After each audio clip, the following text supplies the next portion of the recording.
I just had to let you know you're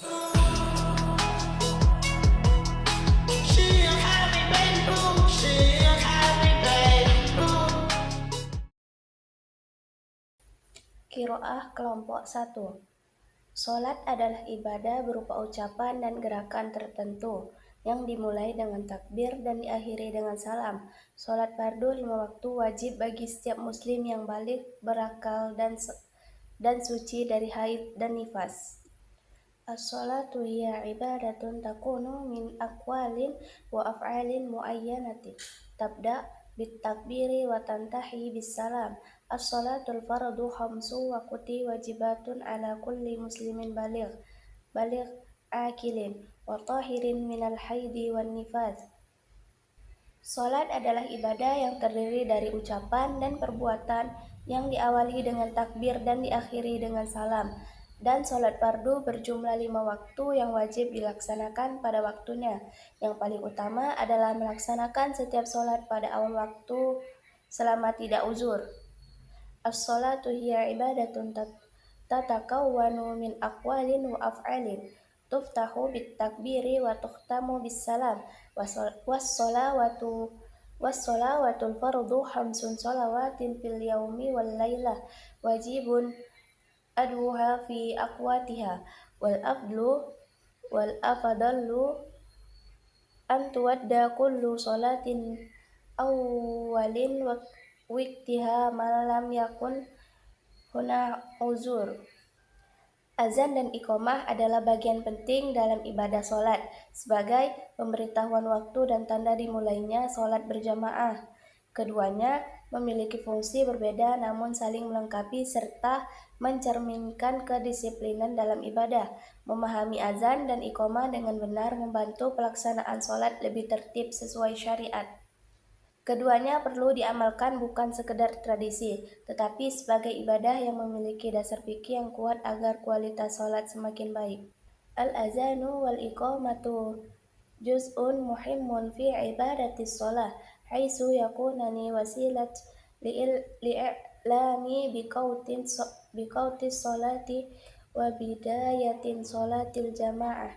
Walikulli minhuma wazifatu mukhtalifati walakinnahuma mutakamilan kama ya'kithani indibata fi ada'il ibadah wa fawmuhuma famhan sahihan yusa'idu muslimina ala da'i salati bintizamin wafqan lisyari'ah.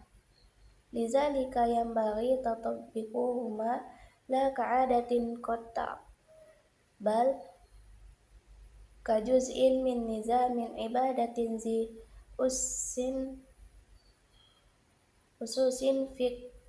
fikhiyatin qawiyah litahsini jaudatis sholati fil hayatil yaumiyah. Kitab Ta'lim menekankan pentingnya mengagungkan guru sebagai kunci mendapatkan ilmu dan keberkahan. Guru adalah perantara ilmu Allah, sehingga harus dihormati, ditaati, dan dijaga adabnya. Guru bukan hanya pengajar, tetapi juga membimbing spiritual dan menghormatinya membawa berkah dalam ilmu dan kehidupan. Yuwakkidu kitabu ta'limil muta'allimi ala ahmiyah ta'zimil mu'allimi kamiftahin linailil ilmi wa barakah. Fal mu'allimu wasitun fi naqlil ilmi Allah, walizalika yajibu ihtiramuhu wa ta'atuhu wa taddubu ma'ah. Walaysa mu'allimu mujarrada mudarris, bal huwa mursiddu ruhi, wa in ta'zimahu yuwaddi ila barakatin ilmi wa haya. Salat wajib ada 5, subuh, zuhur, asar, maghrib, dan isya, dan harus dikerjakan pada waktunya, lebih utama di awal waktu. Syariat wajib salat ada 3, Islam, baligh, dan berakal. Orang kafir tidak wajib salat kecuali murtad yang harus mengqadha jika kembali ke Islam. Anak kecil tidak wajib, tetapi diperintahkan salat sejak usia 7 tahun dan boleh diberi sanksi pada usia 10 tahun jika meninggalkannya. Orang gila tidak wajib sholat. As-sholawatu al-wajibatu khams. Wajibun ada. As-sholawatul wajibatu khams. Wajibu adwuha fi awqatiha. Wal afdalu fi awwali waqti. Wa syurutu wajubiha salasa.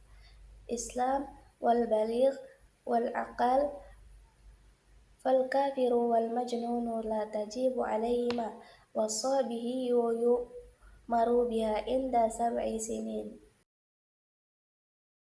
I'rab adalah perubahan harokat atau akhir kata pada isim atau fi'il karena perbedaan posisi dalam kalimat.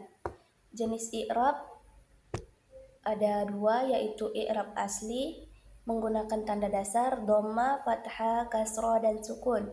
I'rab far'i menggunakan tanda pengganti waw, alif, ya, nun, hasfun nun. Tanda-tanda i'rab rofa dengan dhamma, waw, alif, nun. Nasab, fathah, alif, kasroh, ya, hasfun nun. Jar, kasroh, ya, fathah. Jazm, sukun, dan hasfun. Isim dengan tanda far'i, tasniyah, itu alif dan ya, jamak muzakkar salim, waw dan ya, asmaul khamsah, waw, alif, ya, jamak muannas salim, kasroh, isim ghairu munsharif, fathah.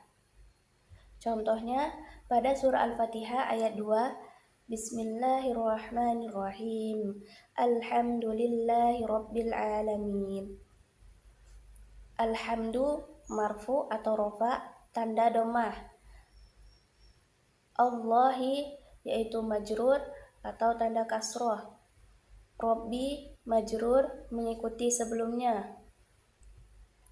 Jumlah ismiyah yaitu kalimat yang diawali dengan isim. Terdiri dari dua, yaitu khobar dan mubtada. Khobar ialah penjelasan, mubtada pokok atau pembicaraan. Mubtada biasanya berbentuk isim ma'rifat, hukumnya rofa atau marfu. Khobar ada beberapa bentuk, yaitu mufrad satu kata, jumlah atau jumlah kalimat, syibhul jumlah, jar majrur atau keterangan. Umumnya mubtada di depan, khobar di belakang, kadang bisa dibalik. Contoh ayat Al-Quran pada surah Al-Ikhlas ayat 1. Bismillahirrahmanirrahim. Qul huwallahu ahad. Mubtada huwa, khobar Allahu ahad. Jumlah fi'liyah adalah kalimat dalam bahasa Arab yang diawali dengan fi'il dan tersusun dari unsur utama berupa fi'il dan fa'il, serta dapat disertai maf'ul bih. Contohnya di surah Al-Kautsar ayat 1. Inna a'tainakal kautsar. A'taina yaitu fi'il atau kata kerja, na fa'il pelaku, ka maf'ul bih, al-kautsar tambahan objek. Nawasikh adalah kata dalam bahasa Arab yang masuk ke jumlah ismiyah dan mengubah i'rab, mubtada, dan khobar. Inna dan saudara-saudaranya. Mubtada atau mansub, khobar marfu, maknanya ialah penegasan atau harapan. Kana dan saudara-saudaranya. Mubtada tetap marfu, khobar mansub, maknanya ialah waktu atau keadaan. Contoh ayatnya pada surah Al-Baqarah ayat 173. Bismillahirrahmanirrahim. Innallaha ghafurur rahim. Inna termasuk nawasikh atau huruf penegasan. Allah ditandai fathah atau mansuf. Ghafurur rahim ditandai dhamma marfu. Na'at dan ataf. Na'at adalah kata atau sifat yang menjelaskan isim sebelumnya manut. Fungsinya memberi keterangan tambahan, biasanya bermakna yang. Na'at harus mengikuti man'ut dalam i'rab. jenis muzakkar atau muannas, dan jumlah. Athof adalah penghubung antara dua kata menggunakan huruf seperti waw dan au atau. Kata yang diatofkan mengikuti i'rab kata sebelumnya. Kesimpulan, na'at menjelaskan sifat suatu kata atau atof menghubungkan dua kata. Contoh ayat Al-Quran pada surah Al-Fatihah ayat 7. Bismillahirrahmanirrahim. Siratal ladzina an'amta 'alaihim alladzina alladzina yang na'at menjelaskan jalan yang